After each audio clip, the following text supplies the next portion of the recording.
Bismillahirrahmanirrahim. Assalamualaikum warahmatullahi wabarakatuh. Alhamdulillah, alhamdulillahi rabbil alamin. Wa bihi nasta'inu ala umuri dunya wa din. Wa ashhadu an la ilaha illallah wahdahu la syarika lah wa ashhadu anna Muhammadan abduhu wa rasuluhu la nabiyya wa la rasula ba'dah. Allahumma salli ala nabiyyina wa habibina Muhammadin wa ala alihi wa ashabihi wa man tabi'ahum bi ihsani ila yaumil qiyamah. Wa ba'du, qala rabbuna tabaraka wa ta'ala fi kitabihil karim, ya ayyuhalladzina amanu ittaqullaha haqqa tuqatih wa la tamutunna illa wa antum muslimun. Amma ba'du. Para jamaah kaum muslimin wal muslimat rahimani wa rahimakumullah. Alhamdulillah, senantiasa kita panjatkan puji syukur kita kehadiran Rabbuna tabaraka wa ta'ala, karena atas berkat limpahan nikmat dan karunia-Nya kita dapat berkumpul di rumah yang insya Allah penuh dengan keberkahan ini, Telaga Biru. Semoga dari Telaga Biru kita berkumpul dan kelak nanti kita akan berjumpa lagi di Telaga Kautsar bersama Nabi kita Muhammad sallallahu alaihi wasallam. Senantiasa kita haturkan dan kita panjatkan kepada junjungan kita Nabi besar Nabi kita Muhammad sallallahu alaihi wasallam, dengan tentunya memperbanyak salawat kepada beliau, menghidupkan sunnah beliau, bangga sebagai umat beliau. Semoga kelak kita pun akan dikumpulkan bersama Nabi kita Muhammad sallallahu alaihi wasallam. Baik para jamaah sekalian, ini majelis luar biasa, beragam ya. Kalau saya lihat sebelah kiri anak-anak muda, bangkit semangat saya. Kalau saya melihat di ke depan, semangat, lebih semangat lagi. Karena kita malu jikalau kita malas belajar, kalau orang yang di depan kita saja sangat semangat untuk belajar. Jadi kita harus lebih giat lagi. Baiklah para jamaah sekalian, suatu kehormatan bagi kami ketika Pak Yus meminta untuk mengisi pada materi malam hari ini. Namun ada pepatah Arab mengatakan faqidu syai' la yu'ti, sebenarnya ya. Orang yang luput, orang yang tidak memiliki sesuatu, bagaimana dia mau bisa memberi. Tapi alhamdulillah Allah Subhanahu wa taala menjadikan agama kita ini, agama Islam adalah agama nasihat. Ya, mungkin kali ini kita sharing saja. Obrol santai, jikalau ada faidah mungkin bisa dicatat dan bisa diamalkan. Kalau mungkin ada tutur kata yang salah, mungkin bisa saling memaafkan. Ya, semoga dengan kumpulnya kita di sini itu sudah menjadi suatu kebaikan. Ya, dengan kumpulnya kita berusaha mengutip mungkin beberapa ayat, beberapa hadis Nabi Shallallahu Alaihi Wasallam, Allah berikan kepada kita keberkahan. Baiklah para jamaah sekalian, ada sebuah doa yang selalu dipanjatkan oleh Nabi kita Muhammad Shallallahu Alaihi Wasallam di setiap harinya. Ini ada ibu-ibu juga? Ada. Ada satu doa yang Nabi kita Muhammad Sallallahu Alaihi Wasallam senantiasa baca di setiap paginya. Beliau meminta 3 hal, 3 perkara di setiap pagi. Allahumma inni as'aluka ilman nafi'an wa rizqan thayyibah wa amalan mutaqabbala. Apa artinya? Adik-adik insyaallah sudah pada tahu ya.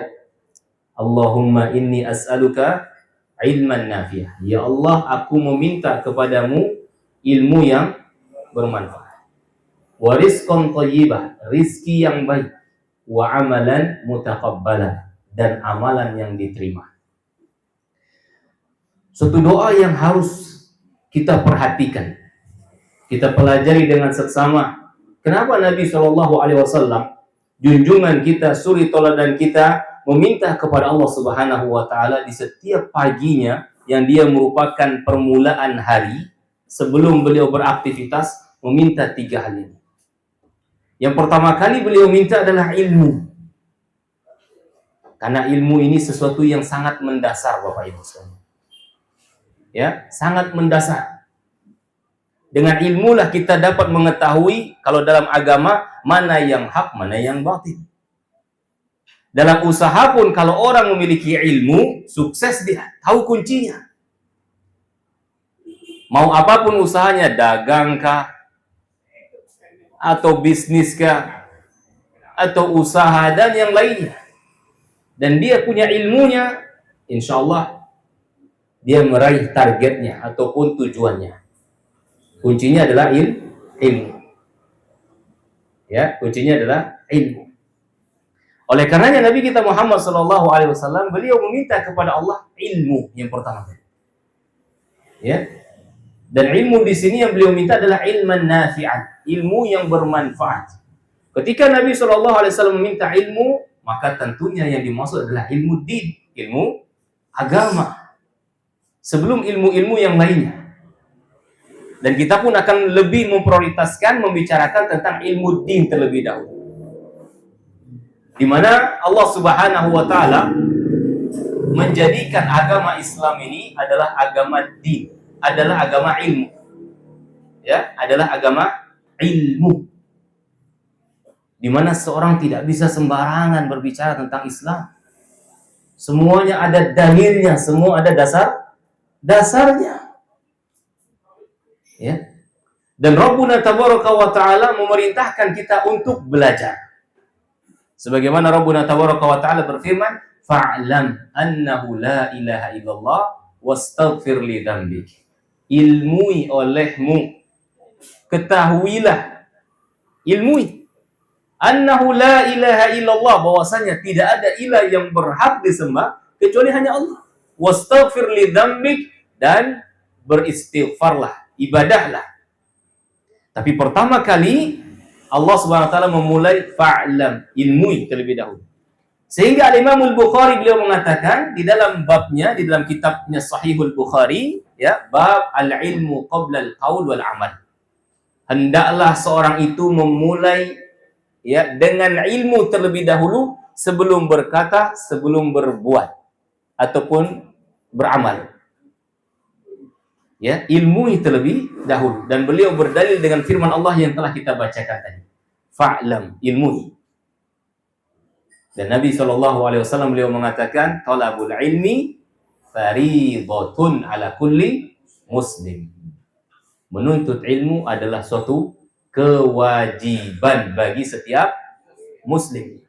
Kalau sudah dikatakan muslim, masuk juga muslimah. Walaupun dalam riwayat yang lain disebutkan muslim wal muslimah, baik laki-laki maupun perempuan. Maka wajib bagi kita untuk belajar. Belajar bagaimana tata cara sholat yang benar. Bentar lagi kita mau berkurban, bagaimana syariat kita berbicara tentang tata cara berkurban. Ya. Kita berada di bulan Dzulhijjah, kiranya apa amalan yang agung, amalan yang besar yang bisa kita lakukan, yang kita bisa perbuat di bulan-bulan yang mulia ini, bulan haram, bulan Dzulhijjah.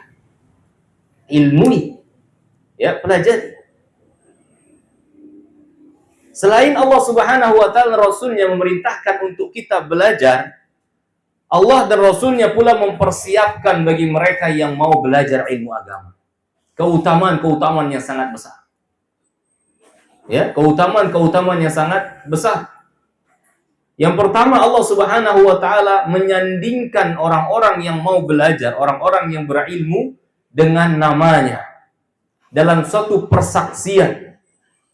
Dalam satu persaksian yang sangat mulia, yang sangat agung, yang dengannya tegak langit dan bumi. Kira-kira misalnya nih, Pak Presiden kita, Prabowo, datang ke Jambi ini mau meresmikan suatu proyek yang luar biasa. Dan ternyata bapak-bapak yang hadir di sini diikut sertakan dalam proyek tersebut. Bukan hanya proyek pembangunannya saja, tapi peresmiannya pun disebutkan di sana. Nama presiden, nama bapak-bapak yang hadir di sana, kemudian diteken. Proyeknya pun proyek yang sangat mulia. Ini suatu kemuliaan Bapak Ibu. Nah, Allah Subhanahu wa taala menyebutkan di dalam Al-Qur'anul Karim, syahidallahu annahu la ilaha illahu wal malaikatu wa ulul ilmi qa'iman bil qist. Allah bersaksi. Ya, Allah Subhanahu wa taala bersaksi dalam suatu persaksian. Apa persaksiannya? Akan keesaan Allah, akan ketauhidannya. Allah itu esa, tidak ada tandingan, tidak ada sekutu. Allah menyaksikan terhadap dirinya sendiri bahwasanya Allah itu esa. Tidak ada yang namanya sekutu-sekutu ini. Batil semuanya. Dan siapa lagi yang turut bersaksi atas persaksian yang agung dan mulia ini? Wal malaikatuhu. Para malaikat kiramil bararah, makhluk Allah yang mulia, lagi senantiasa taat dan patuh. Wa ulul ilmi, dan mereka yang menuntut ilmu ataupun diberikan ilmu. Sehingga para ulama mengatakan, kalaulah ada keutamaan ya yang lebih tinggi dari menuntut ilmu ataupun pemilik ilmu, sungguh Allah pasti akan sandingkan namanya dengan nama mereka. Sebagaimana Allah menyandingkan nama malaikat dan nama para penuntut ilmu. Luar biasa. Keagungannya luar biasa. Ya. Bahkan ketika kita dibukakan kesempatan untuk belajar ilmu din, itu merupakan satu tanda Bapak Ibu sekalian. Tanda bahwasanya Allah Subhanahu wa taala menginginkan kebaikan pada diri kita.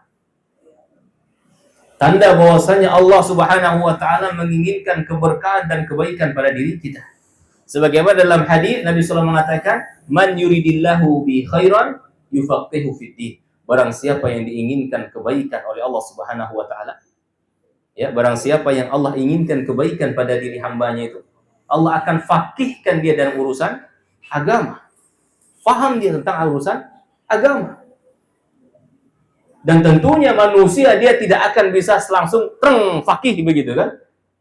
Tapi dengan terus belajar. Tanya para santri bagaimana cara menghafal. Bagaimana susahnya menghafalnya kan?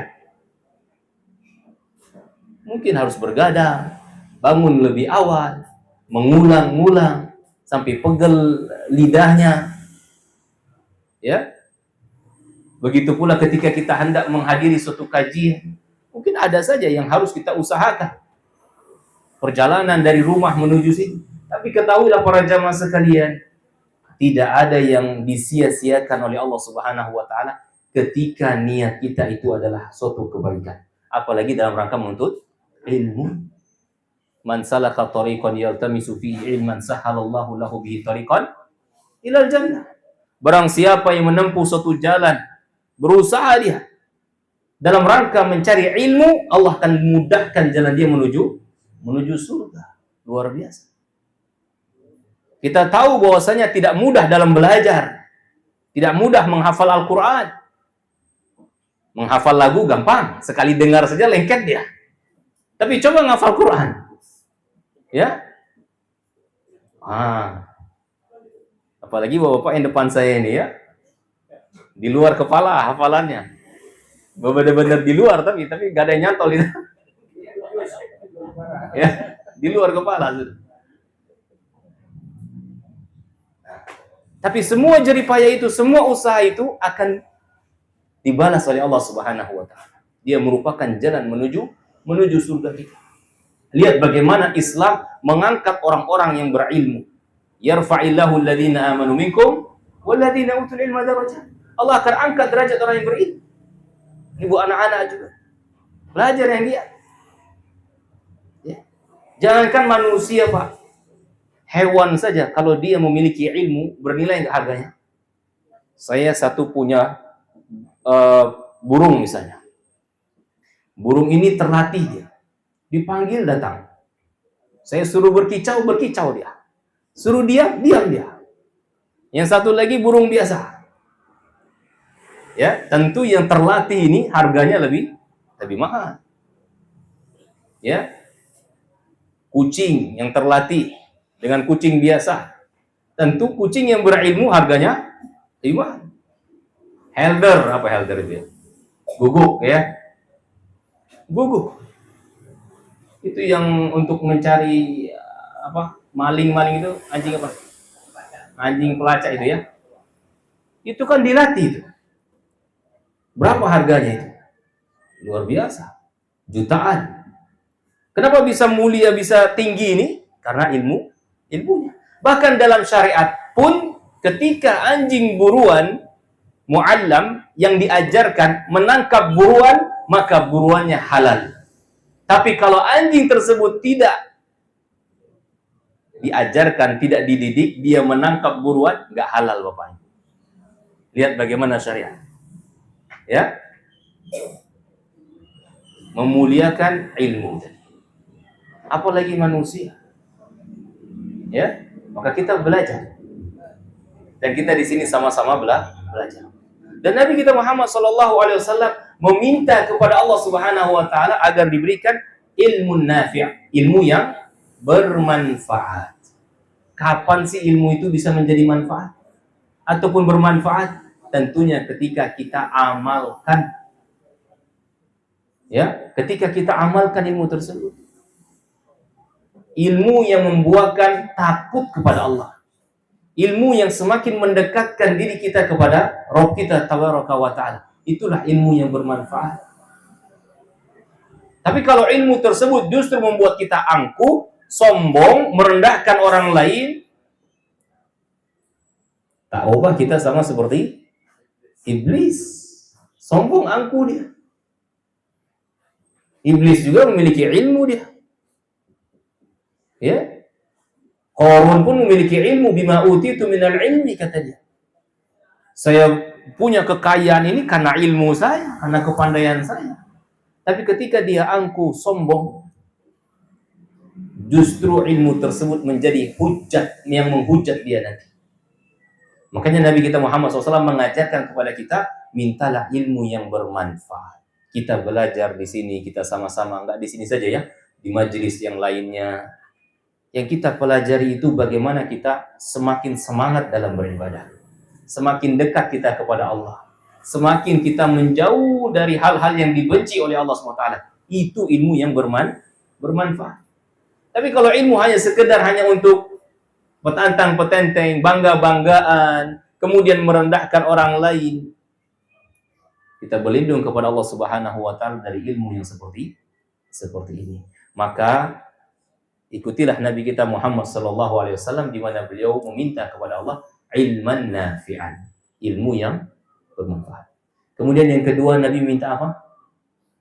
Rizqan thayyibah, rizki yang baik. Karena dalam kehidupan kita di dunia ini kita tidak lepas dari yang namanya ataupun membutuhkan rizki, ma'isyah, kehidupan. Allah Subhanahu wa Ta'ala pun memerintahkan kepada kita untuk fantashiru fil ardi wabtaghu min fadlillah. Bertebarlah kalian di atas muka bumi ini, artinya carilah usaha. Tidak berpangku tangan, itu bukan syariat Islam. Ya, berpangku tangan, saya bertawakal saja kepada Allah. Itu bukan tawakal namanya. Itu pemalas. Tetap berusaha. Ya, fantashiru fil ardi, bertebarlah kalian di atas muka bumi. Wabtaghu min fadlillah, carilah karunia Allah Subhanahu wa Ta'ala. Dan minta kepada Allah Subhanahu wa Ta'ala rizqan thayyibah, rizki yang baik. Karena sekali lagi Bapak Ibu sekalian yang dimuliakan Allah Subhanahu wa Ta'ala, mungkin kita ingin meluruskan sedikit tentang pemahaman terhadap rizki. Ya, tentang pemahaman terhadap rizki. Apa sih makna rizki itu? Kadang orang mempersempit makna rizki. Rizki itu pokoknya saya duitnya banyak, itu rizki sudah. Mau dari yang halal, mau yang haram, pokoknya di ATM rekening saya banyak, itu rizki saya. Kalau saya punya rumah berjejer, rumah banyak, rumah megah, rumah besar, itu rizki saya. Nggak peduli dari mana saja, dari halal ataupun haram, nggak peduli. Atau dia hanya mengatakan pokoknya harta melimpah, kaya raya, itu rizki. Apakah benar seperti itu? Ya, berarti Korun lebih banyak rizkinya. Firaun, ya, kedudukannya sangat tinggi, diberikan oleh Allah rizki yang banyak sekali berarti. Ketahuilah para jamaah sekalian, ternyata rizki itu, ya, kalau kita melihat juga dalam penjelasan para ulama, rizki itu adalah ma yanfa'ukum au ma yanfa'un nas. Sesuatu yang bermanfaat bagi manusia. Sesuatu yang bermanfaat bagi manusia. Maka harta yang Allah berikan kepada kita belum tentu itu rizki. Harta yang Allah berikan kepada kita, ataupun jabatan, ataupun kedudukan, atau yang lainnya dari urusan dunia ini, belum tentu dia rizki. Terus kapan dia menjadi rizki? Dalam satu hadis Nabi SAW mengatakan, Innallaha yu'tid dunya ila man yuhib wa ila man la yuhib. Allah itu memberikan dunia ini kepada siapa saja, baik kepada orang yang Allah cintai maupun kepada orang yang tidak Allah cintai. Allah akan kasih dunia. Karena dunia ini di sisi Allah Subhanahu wa taala tidak ada apa-apanya. Ya. Nabi SAW mengatakan Allah memberikan dunia ini kepada siapa saja. Orang mukmin, orang kafir, semuanya Allah berikan dunia. Orang yang Allah cintai, orang yang tidak Allah cintai, Allah berikan dunia. Wala yu'til iman illa man yuhib. Akan tetapi Allah tidaklah memberikan keimanan ini, Islam, kecuali kepada hamba-hambanya yang memang Allah cintai. Di antaranya adalah kita semua. Maka benar kalau para ulama mengatakan kita patut bersyukur atas nikmat Islam ini. Dia merupakan tanda cinta dari Rabb kita tabaraka wa ta'ala. Makhluk Allah selain dari kita, ya, sangat banyak. Manusia saja selain dari kita sangat banyak jumlah. Tapi tidak semuanya diberikan keimanan. Hanya segelintir saja. Dan ketika Allah SWT mencintai seorang hambanya ataupun hambanya, maka Allah akan berikan dia hidayah terhadap Islam. Dia karunia sangat besar. Adapun dunia, lau ta'dilu dunia indallahi janaha ba'udha ma saqa minhul kafir surbatal ma'. Andaikan dunia ini sebanding, sejajar dengan sehelai sayap nyamuk di surga, maka tidak ada seorang kafir pun yang akan diberikan tegukan air. Tapi karena saking hinanya dunia ini, Allah berikan begitu saja. Lalu kapan dunia ini yang kita rasakan itu menjadi rizki? Itu yang harus kita pahami. Ketika kita meraihnya dengan cara yang diridhoi oleh Allah, dan kita pergunakan dalam ketaatan yang akan menyelamatkan kita di dunia dan di akhirat, itulah yang menjadi rizki bagi kita. Itulah yang akan menjadi rizki bagi kita. Makanya kesehatan bermanfaat bagi manusia. Tapi ketika kesehatan tersebut untuk menjolimi orang lain, itu bukan rizki namanya. Dia semena-mena, dia begal, dia merampok, dia sakiti orang lain. Maka apa yang Allah berikan kepada dia itu berupa kesehatan bukan rizki. Nggak pantas dia mengatakan, Alhamdulillah Allah masih berikan saya rizki. Tadi malam saya begal 5 orang. Berhasil semuanya. Rizki? Bukan rizki. Tapi itu sebagai adab bagi dia nanti.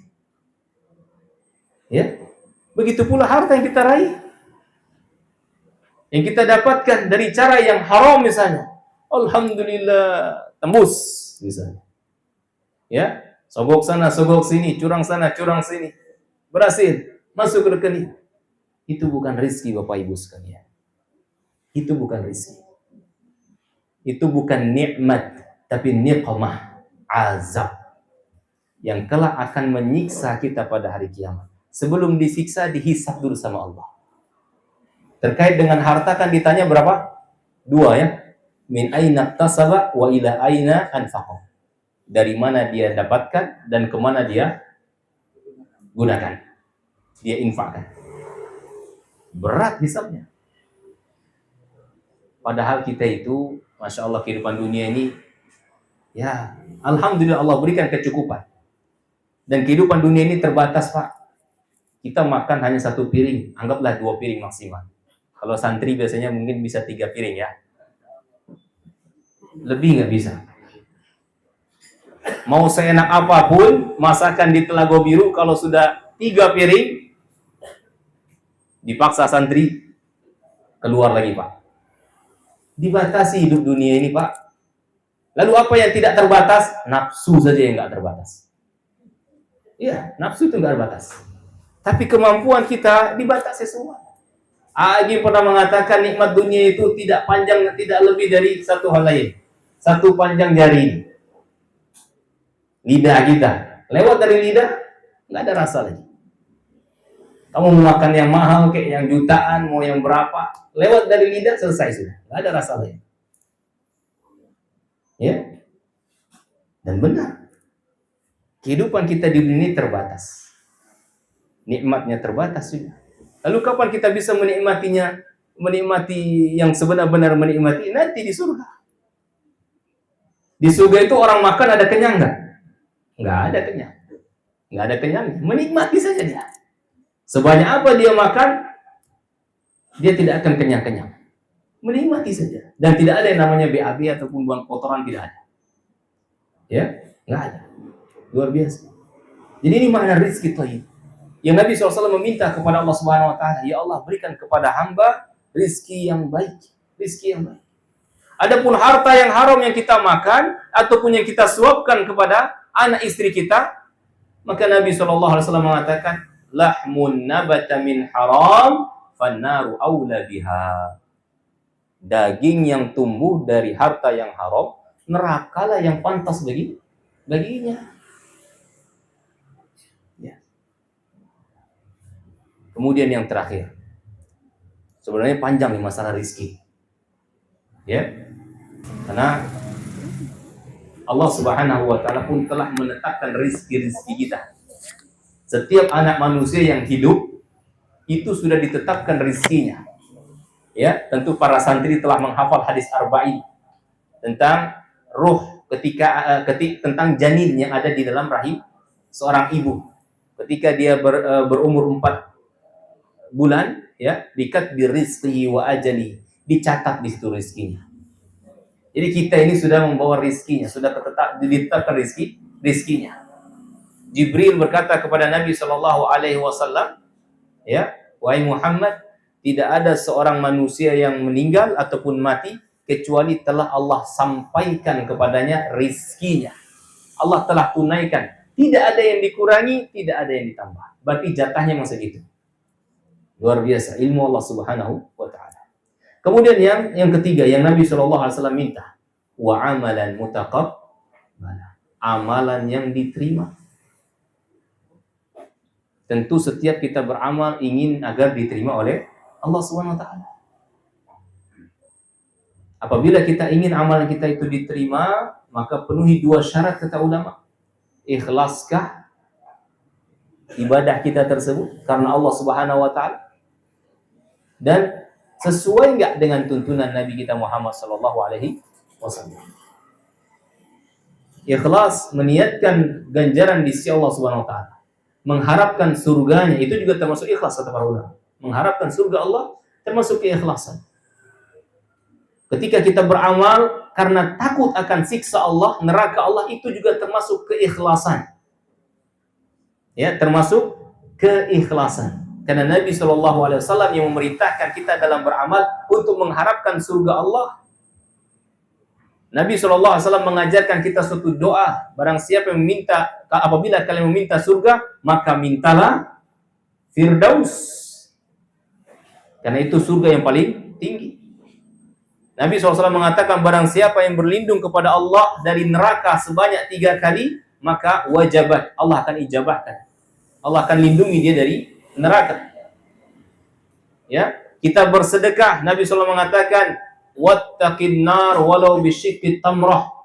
Lindungi diri kalian dari panasnya api neraka walaupun dengan sedekah sepotong ataupun sekerat kurma. Berarti ketika kita beribadah, kita sholat, takut akan siksa Allah, itu merupakan keikhlasan. Jadi syarat pertama ikhlas karena Allah. Yang kedua harus sesuai tuntunan. Sholat Isya berapa rakaat? 4 rakaat. Jangan kalian tanya pula, kenapa 4 rakaat? Kenapa enggak 9 rakaat saja biar banyak? Sudah dari sana syariatnya. Kalau kita menambah-nambah, enggak boleh. Subuh kenapa 2 rakaat? Ya karena situ perintah Nabi SAW. Kalau saya mau tambah, saya ikhlas. Saya tambah jadi 4, biar kayak Isya. Enggak bisa, ditolak. Ya, karena perintahnya, aturannya hanya 2. Jadi kalau kita ingin amalan kita diterima, ikhlas dan harus mengikuti tuntunan. Ya. Dan alangkah butuhnya kita para jamaah sekalian kepada amal ibadah. Kepada amal ibadah. Karena kelak nanti yang ditanya oleh Allah Subhanahu wa taala adalah amal ibadah kita. Akan tiba waktunya, masanya anak kita, istri kita, harta kita, apa yang kita kumpulkan akan berpisah dengan kita semua, Bapak Ibu sekalian. Akan berpisah. Yakin, haqqan yaqinan. Secara hak, secara pasti yakin kita akan berpisah. Ya. Nabi SAW mengatakan ketika anak Adam mati dia, yattabi'u thalath, yang akan mengikutinya, menggiringinya 3. Keluarganya, hartanya, dan amalnya. Akan mengiringinya. Kemana? Ke liang lahat. Mau tidak mau mereka, secinta apapun seorang istri kepada suaminya, pasti dia akan mengantarkan suaminya ke liang lahat. Sang suami pun sebesar apapun cintanya kepada istrinya, hanya kamulah satu-satunya ketika dia wafat, pasti sang suami yang akan meletakkan istrinya ke dalam lubang liang lahat, liang kubur tersebut. Dan tidak mungkin seorang suami tersebut mengatakan, udah biarin di sini saja tidur sama saya. Nggak mungkin. Dia akan bawa dia. Ya, dia akan bawa itu kekasihnya, pasangan hidupnya. Anaknya sebesar apapun cintanya sama orang tua, dia yang akan memikul orang tua tersebut, yang mengantarkan ke, kalau bahasa kita, tempat peristirahatannya. Padahal bukan tempat peristirahatan ya, masih ada lagi kehidupan setelah itu, setelah kematian. Ya. Dia akan antarkan. Dan kita semua pasti nggak akan mati. Pasti. Nggak ada seorang pun yang mengingkari kita akan mati. Karena setiap hari kita menyaksikan, kita mendengar, inna lillahi wa inna ilaihi raji'un. Telah meninggal Bapak Fulan, Bapak Fulan, Bapak Fulan. Loh, tadi malam baru ketemu sama saya. 3 mengiringi, 2 akan pergi, 1 yang tinggal. Apa yang pulang tadi? Keluarga pasti pulang. Ya, keluarga pasti pulang. Nggak ada yang mau bermalam di kuburan. Ya, pasti pulang dia. Istri apalagi. Suami meninggal, pulang dia. Nggak mau dia tinggal di kuburan. Suami juga sama. Istri meninggal, ngapain dia di kuburan? Pulang ternyata nikah lagi. Karena nggak ada masa iddah ya. Kalau laki-laki. Anak juga demikian. Pulang, semua bakal pulang. Ya, kita sendiri dalam liang kubur tadi. Dan kita akan mendengar, kata Nabi SAW, suara jejak kaki mereka itu. Ya Allah, ini jejak kaki anak saya ini, saya tahu bagaimana suaranya. Dia pergi ninggalkan saya. Ini jejak kaki istri saya, dia mungkin terseret-seret dengan beratnya dia, tapi dia ninggalkan saya. Harta saya, ma'agna anni maliyah, halaka anni sultaniyah. Nggak bisa memberikan pertolongan kepada saya harta saya. Mana? walam yabqa illa anta wahdak. Tidak tersisa kecuali engkau seorang diri dan amalanmu. Amalan kita itu yang akan bersama kita. Ya, amalan kita. Nabi SAW pernah bertanya kepada para sahabatnya, ayyukum malu ghairihi ahabbu ilaihi min mali nafsihi. Siapa di antara kalian yang harta orang lain lebih dia cintai, atau harta untuk orang lain lebih dia sukai daripada harta dirinya sendiri? Para sahabat mengatakan, tentu tidak ada wahai Rasul. Tentu harta yang untuk kita itu yang kita sukai dan kita akan jaga daripada harta untuk orang lain. Kita nggak peduli harta untuk orang lain. Maka Nabi SAW mengatakan, maluka ma anfaqta wa malu ghairika ma abqaita. Harta yang sebenarnya untuk dirimu sendiri wahai manusia adalah harta yang telah engkau infakkan di jalan Allah Subhanahu wa taala. Itulah hakikat harta untuk dirimu sendiri. Adapun harta yang kau tumpuk belum tentu untuk dirimu sendiri. Dia akan berpindah tangan, baik pindah tangan ke ahli warisnya atau pindah tangan yang jahil tadi, si copet lah, rampok lah, atau yang lain. Iya kalau ahli warisnya ingat sama bapaknya tadi. Kalau ternyata dia nggak ingat, selama ini bapaknya berkorban rela, banting tulang. Setelah dia mati, satu doa pun tidak ada dia antarkan untuk sang ayahnya. Ada seorang salaf terdahulu ketika dia berada dalam keadaan sakit di hujung kehidupannya, ya, dia melihat keluarganya menangis, anak-anaknya menangis. Kemudian dia tanya, apa yang kalian tangisi? Sang anak mengatakan, aduh saya nangis karena ayah lihat kondisi seperti ini, sangat menyedihkan. Yang satu lagi menangis, ya gimana nanti, saya masih kecil, belum kuliah, belum ini. Yang satu lagi mengatakan, kenapa semuanya menangis dalam urusan dunia kalian semua? Tidak ada yang menangisi bagaimana nasibku nanti ketika masuk di liang lahat. Baik, nanti akan kita lanjutkan lagi setelah kita melaksanakan sholat isya berjamaah. Wassallallahu ala nabiyina Muhammad wa ala alihi wasallam. Subhanakallahumma wa bihamdika asyhadu an la ilaha illa anta astaghfiruka wa atubu ilaik. Assalamualaikum warahmatullahi wabarakatuh.